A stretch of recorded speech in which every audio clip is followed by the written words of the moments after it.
Bismillahirrahmanirrahim. Assalamualaikum warahmatullahi wabarakatuh. Alhamdulillah wassalatu wassalamu ala Rasulillah wa ala alihi wa sahbihi wa mawalah wa la hawla wa la quwwata illa billahi wa ba'du. Alhamdulillah, di malam hari ini kita kembali bisa duduk untuk mempelajari tafsir Al-Quran, dan kita masih masuk pada surah Al-Baqarah ayat ke-39. A'udzubillahi minasyaitonirrajim. Bismillahirrahmanirrahim. Walladzina kafaru wa kadzdzabu biayatina ulaika ashabun nari hum fiha khalidun. Dan orang-orang yang mereka kufur dan mendustakan ayat-ayat kami,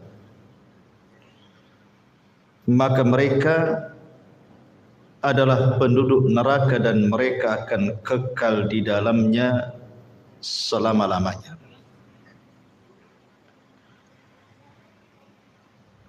Ma'asyiral muslimin yang dimuliakan Allah Azza wa Jalla, ayat ini ingin menjelaskan kepada kita tentang beberapa manusia yang kufur dengan ayat-ayat yang telah sampai kepada mereka. Artinya ayat ini umum. Siapapun yang mendustakan dan kufur dengan ayat-ayat kami, kata Allah, maka mereka akan masuk ke dalam neraka dan mereka akan dikekalkan di dalamnya selama-lamanya. Apa yang dimaksud ayat di sini? Ayat di sini maksudnya adalah tanda-tanda kebesaran Allah Subhanahu wa taala. Dan tanda-tanda kebesaran Allah itu ada dua.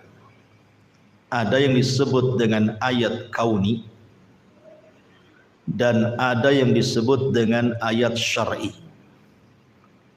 Nanti kita akan jelaskan dua-duanya. Ayat kauni ini artinya sesuatu yang tampak di hadapan kita, baik cerita tentang langit, bumi, lautan, gunung, tumbuhan, hewan, dan yang semacamnya.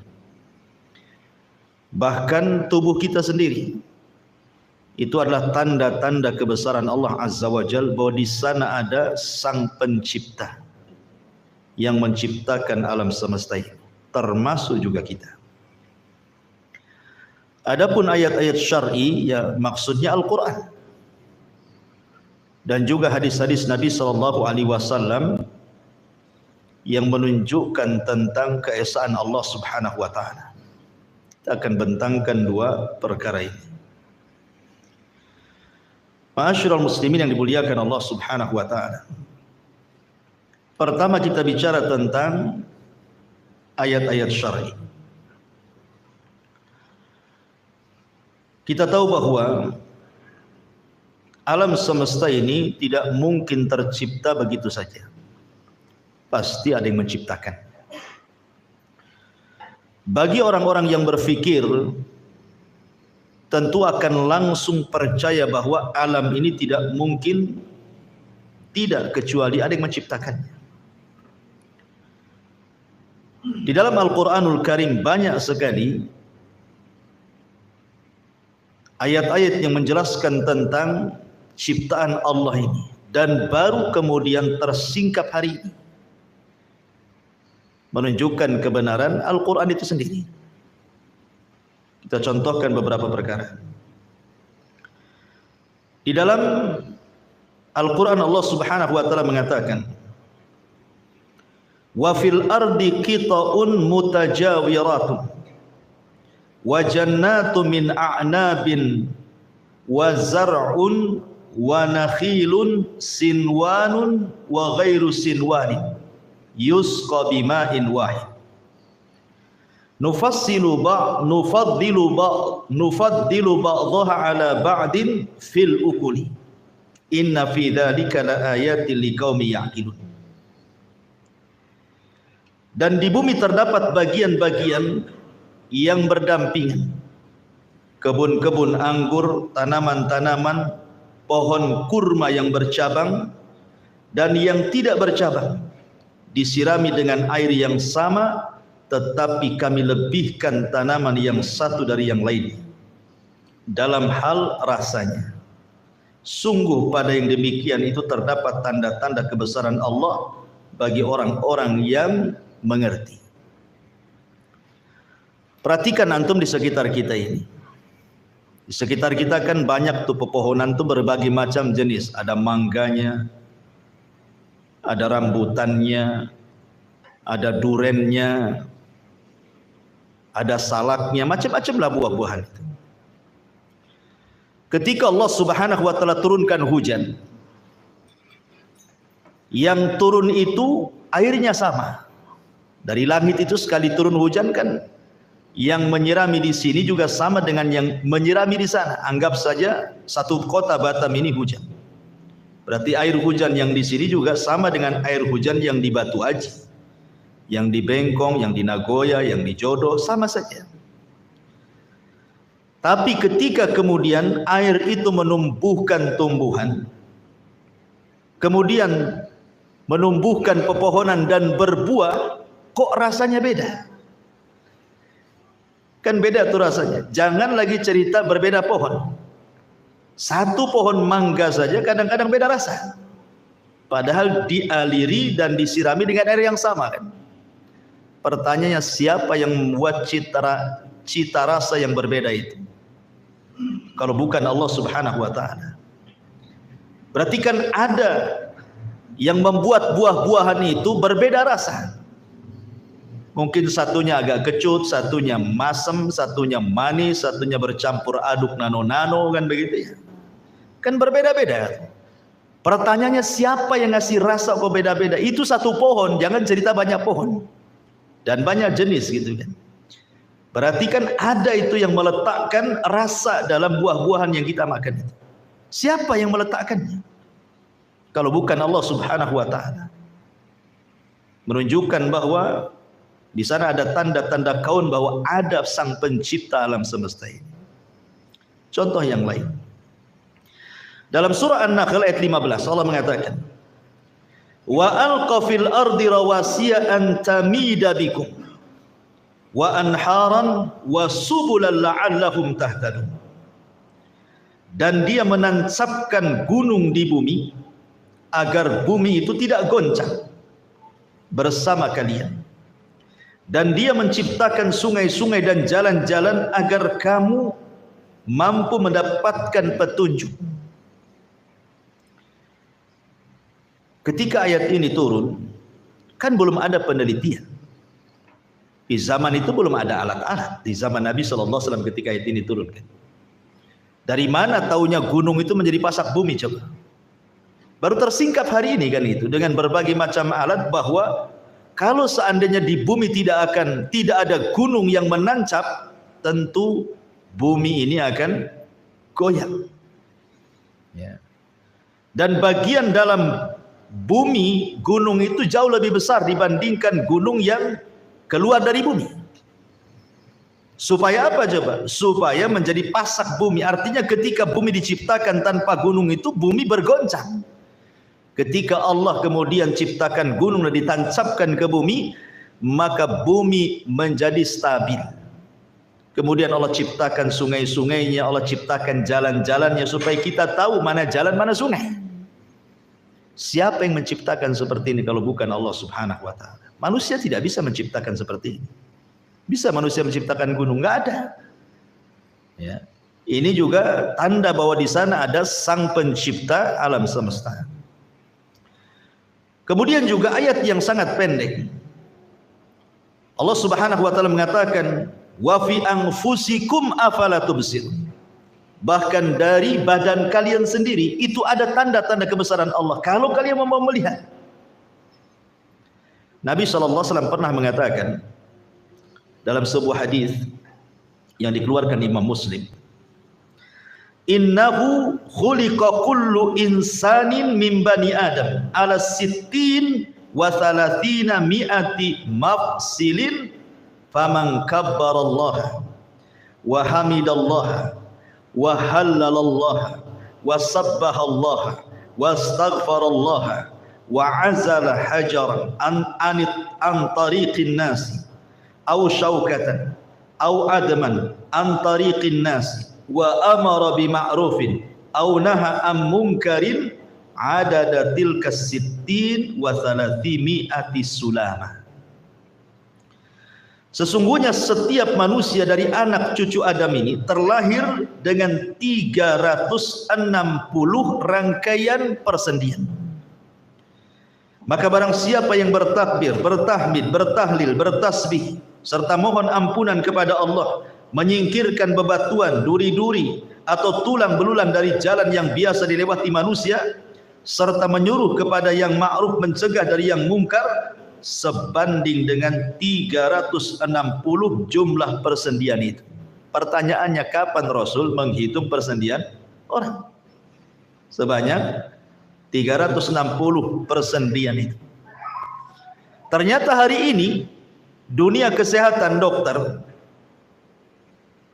tersingkap, memang persendian manusia itu berjumlah segitu kan, 360 persendian.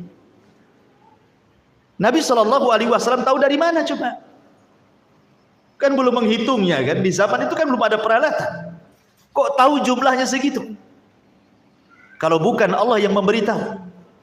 Dan hari ini tersingkap memang segitu jumlahnya persendian manusia itu. Wa fi anfusikum afala tubsirun. Dalam badan kita saja banyak tanda-tanda kuasa Allah yang menunjukkan bahwa di sana ada sang pencipta alam semesta, termasuk kita. Seperti yang sudah jelaskan, ketika Allah Subhanahu wa taala menciptakan manusia saja dalam beberapa proses kan. Segumpal mani, diciptakan lu segumpal mani. Kemudian ciptaan yang kedua segumpal darah, ciptaan yang ketiga segumpal daging. Baru kemudian jadi orang, ditiupkan roh, dicatat rizkinya. Ya. Bahkan janin itu ketika Allah Subhanahu wa taala mengatakan, wallahu akhrajakum min butuni ummahatikum la ta'lamuna syai'a wa ja'ala lakumus sam'a wal absar wal af'idah. Dan Allah yang mengeluarkan kalian dari perut-perut ibu kalian, dan Allah jadikan pendengaran, kemudian penglihatan, kemudian hati. Lihat, Allah dahulukan pendengaran dibandingkan penglihatan. Kenapa? Karena janin dalam perut itu sudah mendengar, tapi tidak bisa melihat. Melihatnya itu kalau sudah brojol ke bumi, baru dialah nampak sikit baru lihat. Itu pun tidak langsung lihat kan. Buta, masih buta bayi lahir itu. Baru dengan proses beberapa waktu baru mulai melihat. Tapi kalau mendengar, dalam perut sudah mendengar bayi itu. Makanya ketika para ulama membicarakan tentang bagaimana seseorang anak itu mudah menghafal Quran, salah satu thariqahnya apa? Ibunya saat mengandung itu biasakan membaca Quran, mendengar Quran, karena janin mendengar. Dia mendengar bayi itu, jangan salah. Ya. Makanya Allah dahulukan mendengar baru melihat, karena janin dalam perut itu sudah mendengar dia. Dan itu dibuktikan oleh sains hari ini.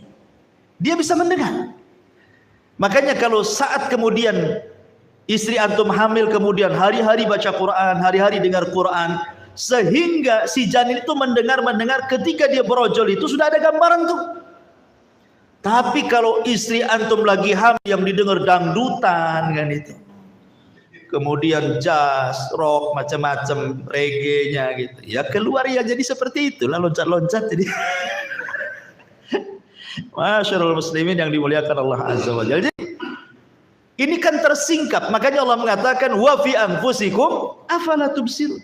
Lihat, di alam semesta ini ada zat yang menciptakan segalanya. Atau contoh yang lain, Allah menyebutkan dalam surah Nur ayat 40, au kadzulumati fil bahri lujji yaghshahu maujun min fawqihi sahab dzulumatun ba'duha fawqa ba'din. Idza akhraja yadahu lam yakad yaraha wa man lam yaj'alillah lahu nuran fama lahu min nur. Atau keadaan orang-orang kafir seperti gelap gulita di lautan yang dalam, yang diliputi oleh gelombang demi gelombang, di atasnya ada lagi awan gelap. Itulah gelap gulita yang berlapis-lapis. Apabila dia mengeluarkan tangannya hampir tidak dapat melihatnya. Barang siapa tidak diberi cahaya petunjuk oleh Allah, maka dia tidak mempunyai cahaya sedikit pun. Surah Nur ayat 40. Pertanyaannya, kapan Rasul nyelam sehingga tahu dasar lautan itu gelap? Hah? Nabi naik perahu aja tidak pernah. Nabi loh nggak, cuma Nabi bersabda, nanti kalian akan menyerang manusia dengan cara, akan menyerang musuh kalian dengan cara menyeberangi lautan, kata Rasul. Rasul hanya ngomong saja. Dan ini terjadi di zaman Utsman kan. Ketika Utsman mengirim Muawiyah ibn Abi Sufyan kemudian menyerang Afrika, harus melewati lautan. Tapi di zaman Rasul, Rasul aja tidak pernah naik di atas perahu, itu tidak pernah. Apalagi nyemplung di lautan, apalagi nyelam. Waktu itu nggak ada kayak zaman sekarang ada alat-alat bisa nyelam dalam kedalaman sekian itu kan. Nggak ada alat di zaman itu. Kok tahu bahwa di dasar lautan itu gelap? Pertanyaannya. Ya kan? Berarti apa? Berarti Allah Subhanahu wa taala ketika berfirman seperti ini mencontohkan keadaan orang-orang kafir, Allah mengatakan di sini, atau keadaan orang-orang kafir seperti gelap gulitanya di dalam lautan yang dalam. Baru tersingkap hari ini. Banyak penyelam barat itu yang dengan alatnya mereka masuk ke lautan, memang gelap di dalam itu. Nah ini siapa yang menggelapkan lautan? Kok tahu? Ya kan? Berarti di sana ada Sang Khalik, pencipta alam semesta. Atau contoh yang lain. Ya. Allah Subhanahu wa taala berfirman di dalam surah Al-Hajj ayat 65. Alam tara annallaha sakhkhara lakum ma fis samawati wa alam tara annallaha sakhkhara lakum ma fil ardi wal fulka tajri fil bahri bi amri yumsikus sama an taqa'a 'alal ardi illa bi idzni innallaha bin nasi laraufur rahim. Tidakkah engkau memperhatikan bahwa Allah menundukkan bagimu untuk manusia apa yang ada di bumi dan kapal yang berlayar di lautan dengan perintahnya. Dan dia menahan benda-benda langit agar tidak jatuh ke bumi melainkan dengan izinnya. Sesungguhnya Allah Maha Pengasih lagi Maha Penyayang. Ikhwan, seorang antariksa naik ke atas. Di zaman itu kan nggak ada yang bisa naik keluar bumi, nggak ada alatnya. Pakai apa? Zaman sekarang sajalah kan, mulai ada pesawat luar angkasa kan itu. Naruhlah satelit-satelit di atas langit itu kan begitu. Jadi ada seorang antariksa bercerita bahwa setelah dia keluar dari bumi itu, dia melihat bumi dari atas. Kok bumi itu kok nggak jatuh? Dia kan modelnya kan ya namanya ngambang begitu. Seperti kita ngangkat bola, bola ini akan diam kalau kita ada talinya di atas kita pegang. Kan itu ya. Ya, ambil tali, bolanya kita tali, kita pegang, maka bola ini akan diam saja kan itu. Tapi kalau talinya lepas dia akan jatuh kan. Pertanyaannya ini, kok bisa bumi itu tidak jatuh? Siapa yang megang itu padahal nggak ada talinya tuh? Itu loh maksudnya ya. Ya siapa lagi kalau bukan Allah kan begitu ya. Manusia tidak bisa menahan bumi. Menahan bumi, langit juga tidak jatuh. Kenapa langit tidak jatuh? Makanya Allah Subhanahu wa taala ketika bicara soal langit, apa kata Allah Subhanahu wa taala? Allah menceritakan tentang langit. Perhatikan, Allah Subhanahu wa taala berfirman, afala yanzuruna ilal ibili kaifa khuliqat.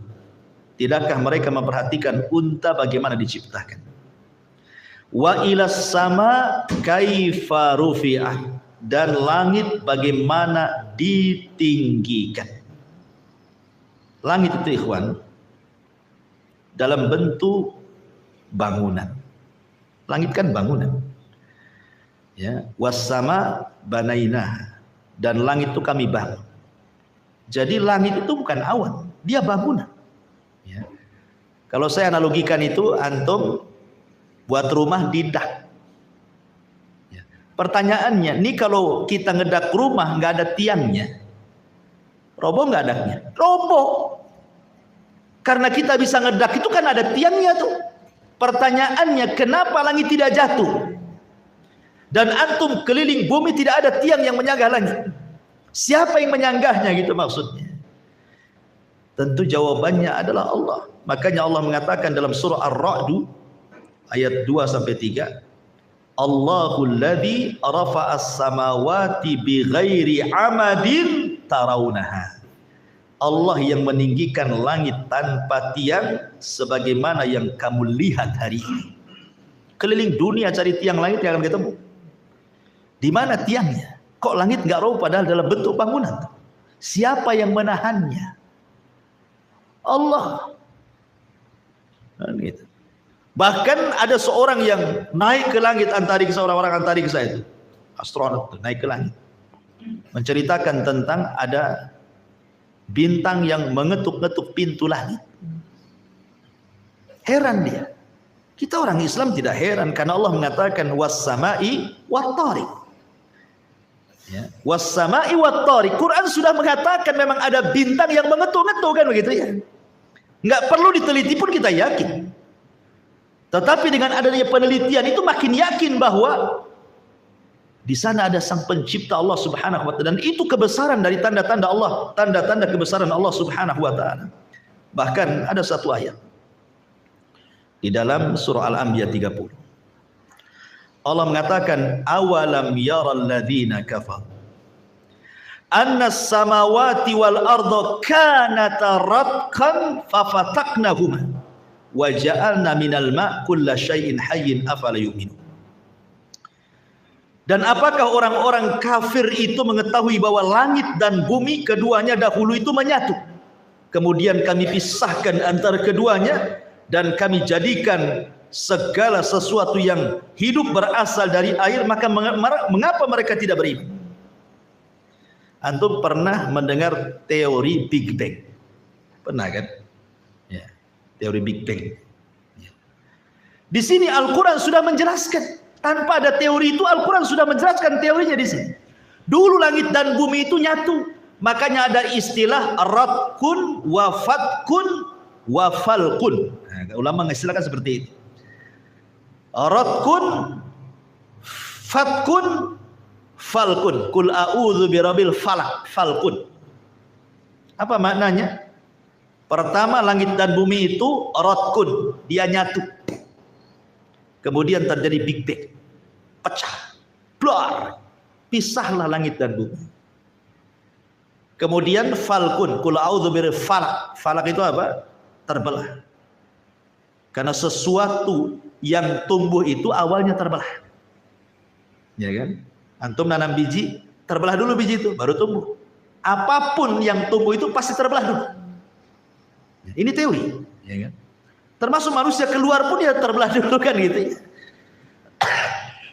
Intinya bahwa bagaimana Al-Quran sudah bicara tentang teori itu sebelum banyak orang yang meneliti tentang langit dan bumi. Menunjukkan bahwa kebenaran Al-Quran, bahwa di sana ada sang Khalik yang menciptakan alam semesta.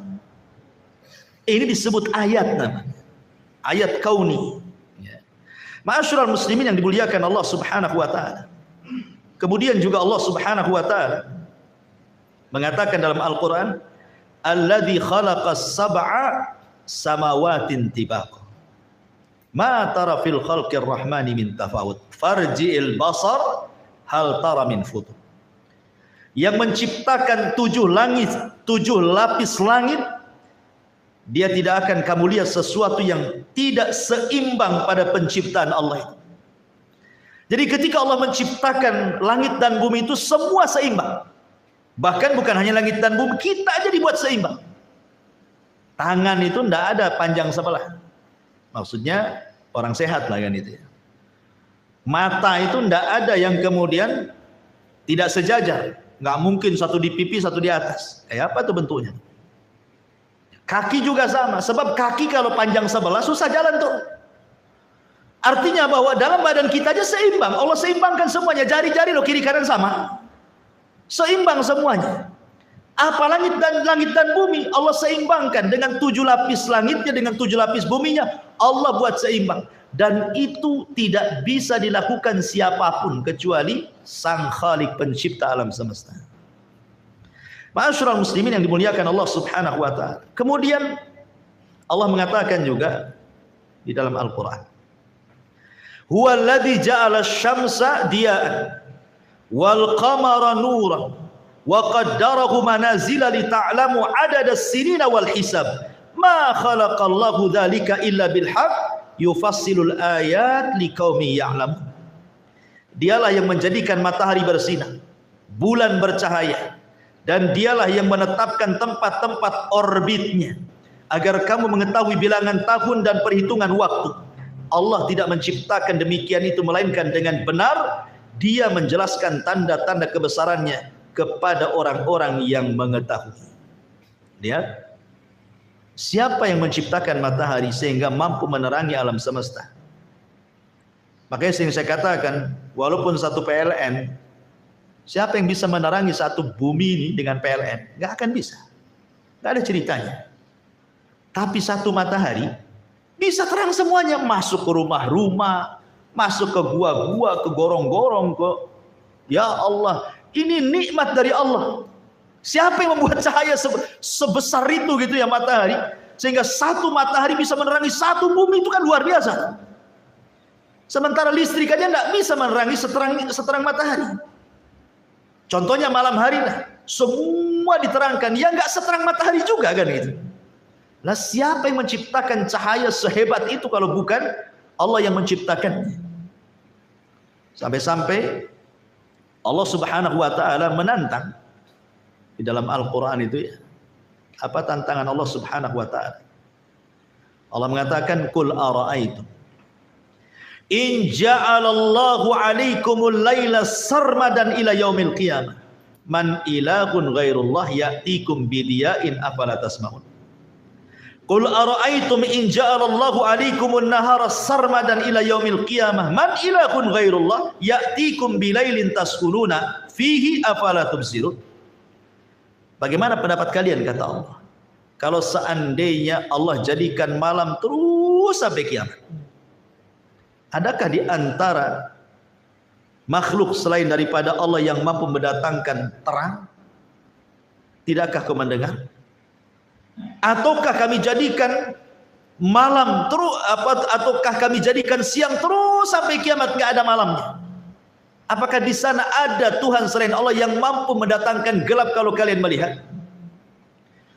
Dari sini saja ikhwatu fiddin muliakan Allah, perputaran antara siang dan malam saja ini sudah cukup tanda-tanda kebesaran Allah, ikhwan. Coba bayangkan kalau seandainya Allah buat gelap sampai kiamat, siapa yang bisa menerangi bumi? Atau kalau seandainya Allah buat semua terang sampai kiamat, mungkin antum tidak akan istirahat. Allah buat seimbang malam untuk istirahat, siang pula untuk bekerja. Supaya ada keseimbangan gitu. Dan ini fitrah. Makanya Allah jadikan malam itu libas, tempat kalian istirahat. Siang itu harokat, tempat kita bergerak. Orang yang membalikan fitrah biasanya berpenyakit tuh. Coba saja antum jadikan kerja malam, istirahat siang. Lama-lama datang penyakit karena menyalahi fitrah masalahnya. Karena Allah sudah buat waktu-waktunya. Subhanallah. Berarti di sana ada pencipta Allah Subhanahu wa taala. Ma'asyiral muslimin yang dimuliakan Allah Subhanahu wa taala. Kemudian Allah juga mengatakan dalam Al-Qur'an, "Wa arsalna riyaha lawaqih fa anzalna minas sama' ma'an fastasqainakumuhu wa ma antum lahu bikhazin." Dan kami telah meniupkan angin untuk mengawinkan, dan kami turunkan hujan dari langit, lalu kami beri minum kamu dengan air itu, dan bukanlah kamu yang menyimpannya. Coba, Allah turunkan pertama angin dulu. Angin ini fungsinya apa? Meniupkan benih. Ya kan? Makanya kita lihat di kita ini perasaan di depan rumah itu awalnya gersang. Tahu ketika turun hujan kok ada pohon kemangi di situ. Ada pohon dari mana ini datangnya? Perasaan istri antum enggak nabur kemangi di situ. Kok ada tumbuh kemangi, tumbuh macam-macam di situ kan? Rumput-rumput apa kan yang untuk obat herbal tuh. Lalu siapa yang naruh bijinya di situ? Hah? Angin yang entah dari mana-mana angin itu bawa benih taruh pula di situ. Entah pohonnya yang di sana ke bawah angin tahu-tahu jatuhnya di sini kan? Siapa yang mengantarkan itu loh?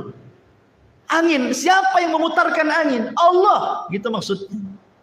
Kemudian ketika turun hujan, kemudian masuk ke bumi, kok kenapa airnya tersimpan pula dalam bumi itu? Bahkan di Bekong Nusantara itu kan dulu saya tinggal di situ.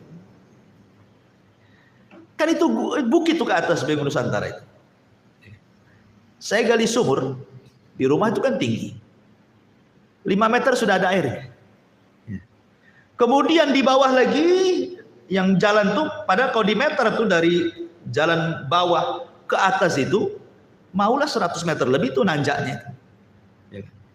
Ketika digali 5 meter juga itu ada air. Kok bisa kan? Di atas digali 5 meter ada air, di bawah pun pada sudah 100 meter untuk kerendahannya 5 meter juga dia ada air kan? Harusnya kalau kita mengikuti teori air itu apa? Mengalir ke yang rendah kan? Itu teori air kan? Harusnya kalau kita gali di atas tuh, harusnya kalau umpamanya kerendahannya 100 meter, berarti harus digali 100 meter, baru sama dengan jalan, baru ada air kan gitu ya? Ternyata tidak juga. Lah siapa yang meletakkan air di situ? Rupanya kan ini teori, nggak berlaku teori air dalam gunung itu. Rupanya di atas 5 meter dapat air, di bawah 5 meter pun dapat air kan itu ya? Berarti kan siapa yang nyimpan tuh air di dalam bumi itu kalau bukan Allah? Siapa yang nyimpan? Nggak berlaku teori di sini. Makanya di sini Allah Subhanahu wa taala mengatakan, dan kami telah meniupkan angin untuk mengawinkan, dan kami turunkan hujan dari langit, lalu kami beri minum kamu dengan air itu, dan bukanlah kamu yang menyimpannya. Lalu siapa yang menyimpannya? Allah, gitu maksudnya. Allah yang menyimpannya. Lah ini namanya ayat kauni namanya. Harusnya makin kita memperhatikan alam, makin beriman bahwa di sana ada Sang Khalik yang menciptakan alam semesta. Ya. Ma'asyiral muslimin yang dimuliakan Allah Subhanahu wa taala. Di dalam surah Ar-Rahman ayat 19-20 Allah katakan apa? Marajal bahraini yaltaqiyan bainahuma barzakhun la yabghiyan.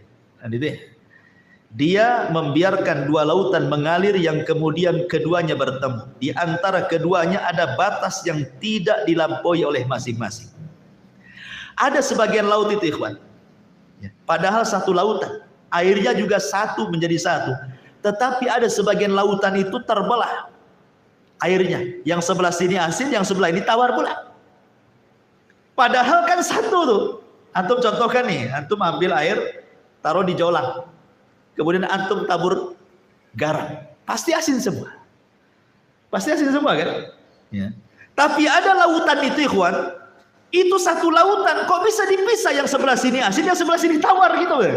Siapa yang membuat sebelah sini asin, sebelah sini tawar ini? Hah? Padahal air itu kalau dicemplungkan tepung nyatu jadi satu tuh. Ya pertanyaannya hanya Allah jawabannya. Siapa lagi? Siapa yang membuat orang kayak bisa kayak gitu?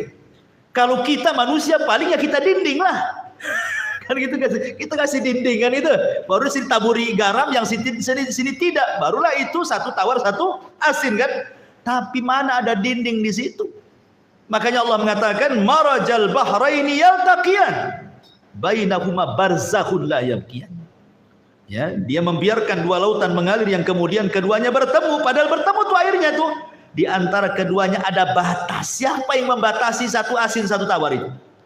Allah, gitu maksudnya pertanyaannya. Di sana ada zat yang menciptakan, dan ini bukti kebesaran Allah Subhanahu wa taala. Ma'asyiral muslimin yang dimuliakan Allah Subhanahu wa taala. Kemudian juga Allah mengatakan dalam Al-Qur'an surah Al-Hajj 65. Alam tara annallaha sakhkhara lakum ma fil ardi wal fulka tajri fil bahri bi amri wa yumsikus sama an taqa'a 'alal ard illa bi'idzni.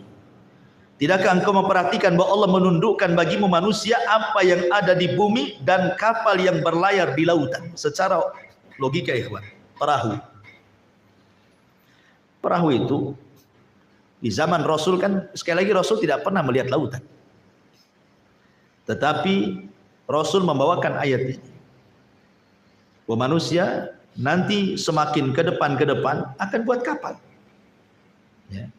Dan lihat, lautan sebesar itu dengan gelombang sebesar itu, kok dia bisa jalan di tengah lautan? Gak terguling pula dia. Siapa yang membuat kapal itu berjalan coba? Sehingga di ombang-ambing sana dia tidak terguling juga tuh. Kalau bukan Allah Subhanahu wa taala. Di tengah lautan itu angin di mana-mana.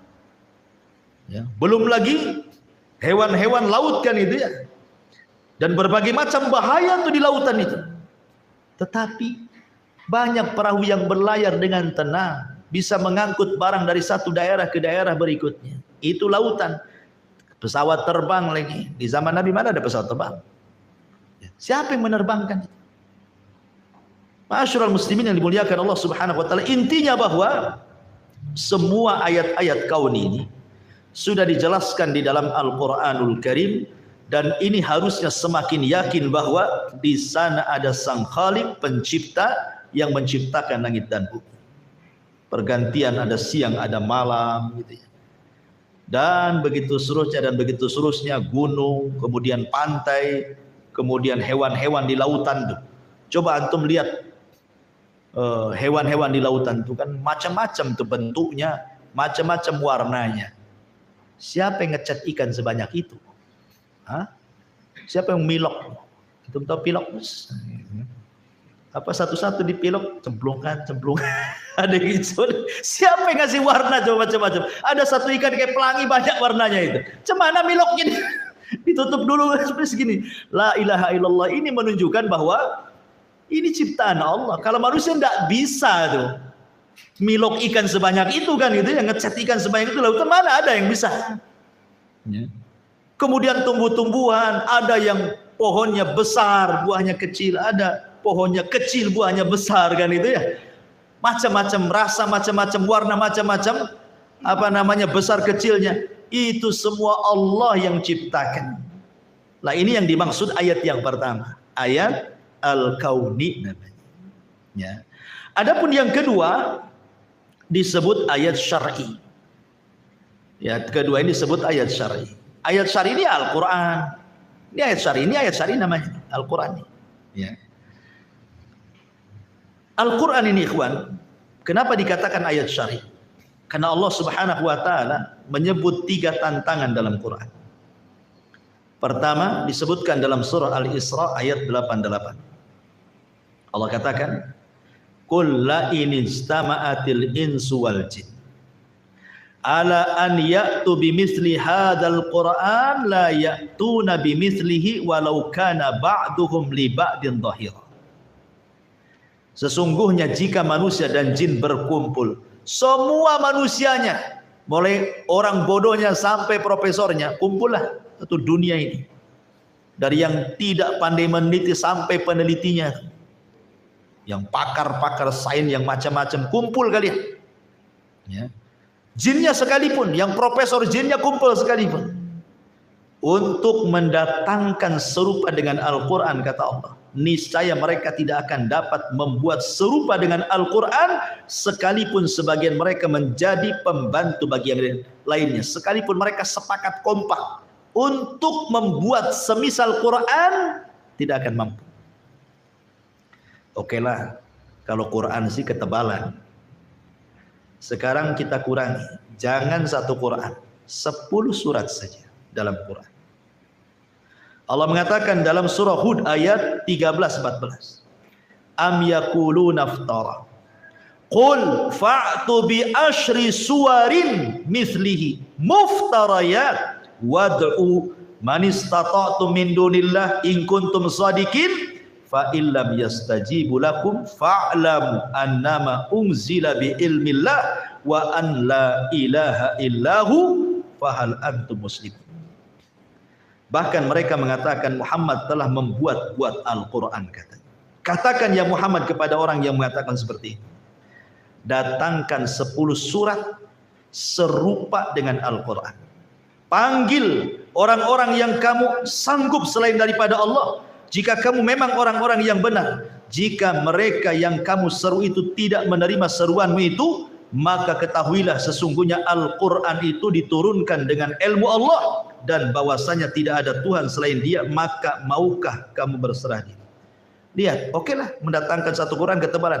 Allah minta 10 ayat saja. Kumpulkan manusia dan jin, buat 10 surat saja. Kalian tidak akan sanggup. Okelah 10 surat kebanyakan. Dikurangi lagi. Ya. Perhatikan surah Yunus ayat 38. Am yaquluna iftara. Qul fa'tu bi suratin mithlih wad'u man istata'tum min dunillahi in kuntum shadiqin. Atau mereka mengatakan Muhammad telah membuat-buat Quran. Katakan ya Muhammad kepada mereka, cobalah datangkan sebuah surat seumpama Al-Quran. Panggil siapapun yang dapat kamu panggil selain Allah, jika kamu benar. Lihat 3 tantangan. Pertama, buat satu Quran, kalian tidak akan sanggup. Dikecilkan lagi, buat 10 surat, kalian tidak akan sanggup. Sekarang 1 surat aja lah. Kurang apa? Mereka pun tidak sanggup 1 surat pun. Menunjukkan bahwa Al-Quran itu bukan buat-buatan Nabi. Quran ini adalah dari Allah. Dan itu menunjukkan bahwa di sana ada yang berbicara Allah Subhanahu wa taala. Inilah kalamnya. Al-Quran itu kalam Allah. Karena dia kalam Allah, tidak ada yang sanggup menyerupai kalam Allah. Banyak orang yang berusaha untuk meniru Al-Quran, tidak bisa. Dari zaman Nabi, kita kenal Musailamah Al-Kadzdzab, berusaha untuk meniru ayat dalam Al-Quran, diketawakan rekannya sama orang kafir, Amr bin As, dan mengatakan, wallahi inni la'alamu annaka kadhib. Aku tahu kau ini pendusta. Padahal satu rekannya sama-sama musyrik, didustakannya Musailamah Al-Kadzdzab. Ya. Ma'asyiral muslimin yang dimuliakan, dan bukti bahwa Quran ini datang dari Allah, Quran ini membawa hidayah. Ya. Coba lihat, banyak orang-orang yang cukup mendengar Al-Quran bisa masuk Islam. Nggak paham isinya apa. Dia hanya dengerin, enak, tahu-tahu masuk ke dalam kolbunya, tahu-tahu masuk Islam dia. Hanya dengar Quran saja bisa masuk Islam. Bahkan di zaman Rasul, ada seorang sahabat namanya Zubair ibn Mut'im radhiyallahu anhu. Zubair ibn Mut'im radhiyallahu anhu. Zubair ibn Mut'im ini dendam sama Nabi karena banyak saudara-saudaranya, keluarganya yang mati di perang Badar dan dibunuh oleh tentara kaum muslimin. Dendam akhirnya Zubair ingin membunuh Nabi. Akhirnya kemudian dia berniat untuk membunuh Nabi, datang sendiri ke kota Madinah. Dia bawa pedangnya, kemudian datang dari Mekah ke Madinah sembunyi-sembunyi. Saat itu Rasul sedang sholat maghrib. Tiba-tiba kemudian pedang sudah disiapkan. Ingat, masjid di zaman Nabi bukan kayak kita, ada dinding, ada pintu, ada jendela, blong sana sini. Itu masjid Nabi. Siapapun bisa masuk, siapapun bisa nusuk kan itu. Ketika itu menunggu waktu gelap, pas pula sholat maghrib. Itu Zubair ibn Mut'im itu sudah sembunyi-sembunyi, sudah dekat jarak dia dengan Nabi. Tiba-tiba dia meresapi apa yang dibaca Nabi. Ketika itu Nabi membaca surah Thaha. Ketika sampai kepada ayat am khuliqu min ghairi syai'in am humul khaliqun am khalaqus samawati wal arban la yuqin. Apakah berhala-berhala itu diciptakan begitu saja atau ada yang menciptakan? Ataukah mereka menciptakan langit dan bumi? Orang musyrik sendiri enggak yakin dengan keyakinannya. Ketika mendengar ayat ini, temenung dia, akhirnya disarungkan lagi pedangnya, terpikir, terduduk dia. Oh, betul juga. Selama ini Tuhan yang saya sembah itu, mereka bukan tercipta dengan sendirinya. Mereka diciptakan. Kalau mereka diciptakan, sanggup nggak dia menciptakan langit dan bumi katanya. Terpikir dia, kalau gitu memang nggak benar tuh ciptaan-ciptaan itu. Disitulah kata Zubair bin Mut'im, dia mengatakan hatta kada qalbi an yatir. Hampir-hampir hatiku mau terbang katanya. Ketika mendengar ayat itu, disarungkan lagi pedangnya, menghadap Rasul, tiba-tiba mengatakan asyhadu an la ilaha illallah wa annaka rasulullah. dan mengatakan, demi Allah, dahulu engkau orang yang paling kubenci wahai Rasul, sekarang engkau orang yang paling kucintai. Ya. Mendengar satu surat Toha masuk Islam. Ingat, seorang sahabat namanya Tufail ibn Amr ad-Dausi. Tufail ibn Amr ad-Dausi, tokohnya Daus. Yang Abu Hurairah masuk Islam karena dia, dari Daus. Dia mau umrah, tentu umrah ala jahiliyah, ya, karena belum masuk Islam. Dihadang sama pembesar orang Quraisy itu, karena kan dari Daus, dari Yaman. Dia tahu pembesarnya. Kemudian kata para pembesar Quraisy, hei Tufail, sebaiknya kalau engkau tawaf, kau ambil kapas, letakkan di kedua lubang telinga. Kata Tufail, ngapain? Karena biasanya di Ka'bah itu ada orang yang suka nyihir, namanya Muhammad. Itu kalau kau dengar ucapannya, kau akan tersihir. Dia itu orang gila, macam-macam dituduh-tuduh, bahaya tuh. Namanya orang baru, ditakut-takut-takutlah. Betul-betul dia cari kapas, diletakkan di lubang telinganya. Ketika tawaf dia berpikir, dalam hati dia ngomong, ya Tufail, engkau ini seorang penyair. Kau ini handal bahasa. Masa saya terpengaruh dengan orang ini? Kalau memang dia orang baik, kenapa saya tidak dengar? Kalau dia orang jahat, saya bisa memilah-milah mana kalimat yang boleh dengar, mana tidak. Dibuang tuh kapasnya. Rupanya kok ada orang yang beda sendiri ibadahnya. Didekati, rupanya Rasul sedang sholat di situ. Ketika Rasul sedang sholat, kemudian selesai sholat, dia pun kemudian menghampiri Rasulullah SAW, kemudian mengucapkan salam. Kemudian dia duduk bersama Rasul sebentar, dibacakan Quran sama Nabi, langsung masuk Islam. Tufail ibn Amr ad-Dausi. Akhirnya kata Nabi SAW, ya Tufail, kau dakwahi saja ke kaummu. Dia datang ke kaumnya, nggak ada yang mau masuk Islam. Datang lagi kepada Rasul, nggak ada yang mau masuk Islam. Oh, kalau begitu gini saja. Karena dia minta, berikan tanda-tanda lah kepada aku. Maka Rasul pergi ke Bali, nanti Allah kasih tanda-tandanya. Di tengah jalan, obornya mati, kan gelap tuh. Oh, jalan tak nampak, gitu kan? Karena nggak ada cahaya, obornya mati udah. Rupanya tiba-tiba di dahinya ada cahaya. Ah, itu tanda-tandanya. Ada cahaya nyorot. Antum tahu kalau orang cari kodok tuh, kan di sini kan taruhnya, disorot gitu. Loh, kok ada cahaya gitu kan? Jadi Tufail mengatakan, ya Allah, apa ini tanda-tandanya? Kalau kaumku tahu akan terfitnah, ya Allah, pindahkan cahaya ini, gitu. Dipindahkan ke tangannya. Jadi kalau jalan tuh gini, gitu. Dia pun, ya Allah, tidak bisa nih, nanti kaumku terfitnah. Dipindahkan sama mulutnya. Kalau ngomong berkilau-kilau. Tufail bin Amr ad-Dausi. Sebab itulah satu Daus masuk Islam, termasuk Abu Hurairah masuk Islam. Oleh Tufail bin Amr ad-Dausi. Tapi syahidnya di sini Tufail, padahal sudah dipengaruhi sama pembesar Quraisy, jangan dengar. Itu orang gila, itu penyihir, macam-macam kan itu.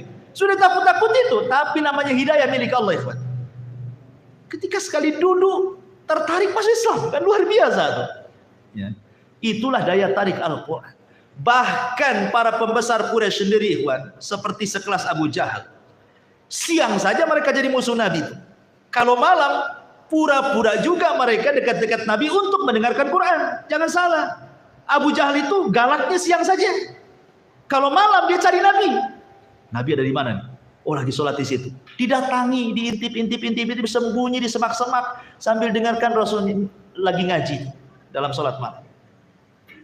Bukan Abu Jahal sendiri, Abu Sufyan juga ikut. Bukan Abu Sufyan saja, sampai beberapa pembesar Quraisy itu mereka sembunyi di semak-semak dan tidak ada koordinasi satu dengan yang lainnya. Mereka inisiatif sendiri saja. Jadi suatu hari Nabi tidak sholat malam.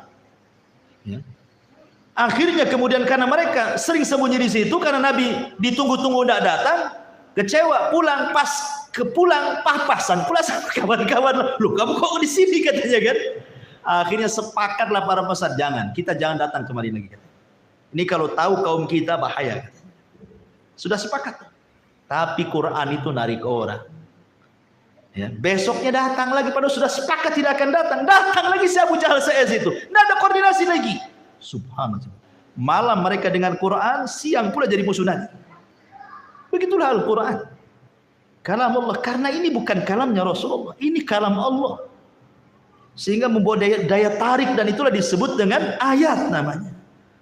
Ya. Makanya kalau sudah jelas-jelas ayat kauni menunjukkan ketuhanan, ayat syar'i lebih jelas lagi, kok enggak mau beriman pula? Makanya Allah ancam di sini, walladzina kafaru wa kadzdzabu biayatina ulaika ashabun nar hum fiha khalidun. Ya.